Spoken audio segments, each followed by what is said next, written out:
One of the most influential people in gay rights history was a man by the name of Randy Wicker. He became a gay rights activist in 1958 at the age of 20 years old. At the University of Texas, he famously fought against censorship and student fee hikes. But when he moved to New York City, he urged the local gay rights activist groups to become more public and aggressive, which was something they were opposed to at first.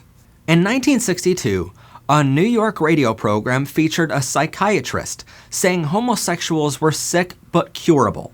So Randy Wicker demanded the radio station give equal time to actual gays. The radio station would allow him equal time and invited him along with 7 others onto their program. This broadcast would become the first ever positive on-air discussion of homosexuality on the East Coast of the United States. And Randy is credited with getting the New York Times, Newsweek, and many other major publications to cover the broadcast and report on the movement. A lot of people think I was terribly idealistic. I was.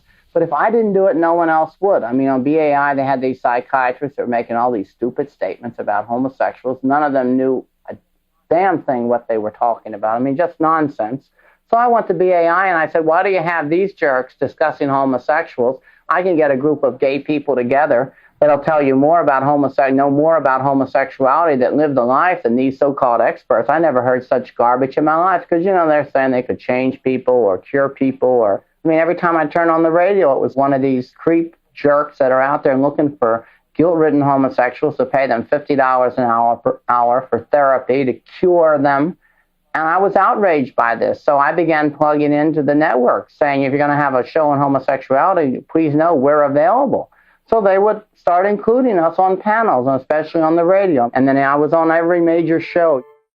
That same year, he created the Homosexual League of New York, and he was the first to use matchbooks and buttons, which read "Equality for Homosexuals." And 6 years before Stonewall riots, Randy Wicker was being labeled as the Martin Luther King of the gay rights movement. At just 23 years old, Randy became the first openly gay person to appear on East Coast television. First, welcome to Pittsburgh, and welcome to Hotline also, Randy. Is that your real name, Randy Wicker? It is my real name. You wrote for the Herald Tribune. Did you have any problems as a homosexual working? Well, I was a freelance writer. I was published in the Herald Tribune and the what articles were you writing? Were you writing on homosexuality? No, I wrote. I did a feature on a narcotics addict on heroin use in New York City. I'd done programming for the Pacifica Radio Network in New York. It's subscriber-supported radio. My first program with them was a panel of homosexuals speaking as homosexuals in 1962. And this caused quite a big sensation. At that time, it was big news. Homosexuals on the air for the first time. We got a review by Jack Gould, a full page in Newsweek magazine, a feature story in the New York Times. Of course, homosexuals being on the air, it happens in every city of the country. It's accepted as just another topic for discussion. He currently resides in Baltimore, Maryland, and at the time of this recording, he is 82 years old. Anyway, that was our LGBTQ history fact of the day. Please join us in fighting for LGBTQ education in all schools by signing the petition linked below. While you're down there, consider supporting our show by checking out our Pride Academy student collection in our merchandise store.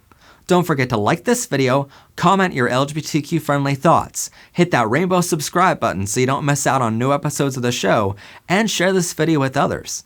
As always, I'm your host, Matt Haslam. This has been PBR. Thank you so much for watching, and have a gay day, everyone. Watch Powered by Rainbows Season 3, only on MHP TV.